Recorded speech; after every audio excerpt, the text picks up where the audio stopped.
ജിഷയുടെ കൊലപാതകത്തിൽ പോലീസിന്റെ നിസ്സംഗതയ്ക്കെതിരെ വ്യാപക പ്രതിഷേധം. വനിതാ കൂട്ടായ്മയുടെ നേതൃത്വത്തിൽ സ്ത്രീകൾ സെക്രട്ടേറിയറ്റിന് മുന്നിലേക്ക് വായ മൂടിക്കെട്ടി പ്രതിഷേധ മാർച്ച് നടത്തി. കുറ്റവാളികളെ അറസ്റ്റ് ചെയ്യാൻ വൈകിയത് ആഭ്യന്തരമന്ത്രിയുടെ വീഴ്ചയാണെന്നാരോപിച്ച് വിവിധ വിദ്യാർത്ഥി യുവജന സംഘടനകളും സെക്രട്ടേറിയറ്റിലേക്ക് പ്രതിഷേധ പ്രകടനം നടത്തി.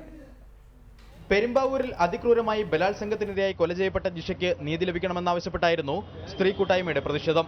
PK ശ്രീമതി എംപിയുടെ നേതൃത്വത്തിൽ 50ഓളം വനിതാ പ്രവർത്തകർ വായ മൂടിക്കെട്ടി സെക്രട്ടേറിയറ്റിലേക്ക് പ്രതിഷേധ മാർച്ച് നടത്തി.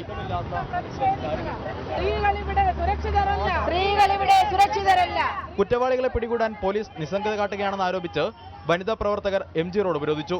സംസ്ഥാനത്ത് സ്ത്രീകൾ ക്രൂരമായി ആക്രമിക്കപ്പെടുമ്പോഴും മുഖ്യമന്ത്രിയും ആഭ്യന്തരമന്ത്രിയും തെരഞ്ഞെടുപ്പിന്റെ തിരക്കുകളിലാണെന്ന് PK ശ്രീമതി എംപി ആരോപിച്ചു. ഈ പെരുമ്പാവൂരിലെ ഈ പെൺകുട്ടിക്ക് പട്ടികജാതിയിൽപ്പെട്ട ദാരിദ്ര്യത്തിൽ അമർന്നുപോയ ഒരു പെൺകുട്ടിക്കുണ്ടായ ഈ കൊലപാതകം, ഈ പെൺകുട്ടിയുടെ കൊലപാതകം അതൊന്ന് അന്വേഷിക്കാൻ ഏത് മന്ത്രി പോയി?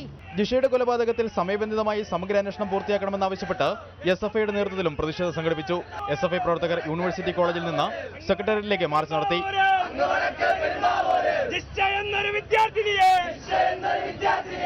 വിവിധ ദളിത് സംഘടനകളുടെ നേതൃത്വത്തിലും സെക്രട്ടേറിയറ്റിന് മുന്നിൽ പ്രതിഷേധം തുടരുകയാണ്.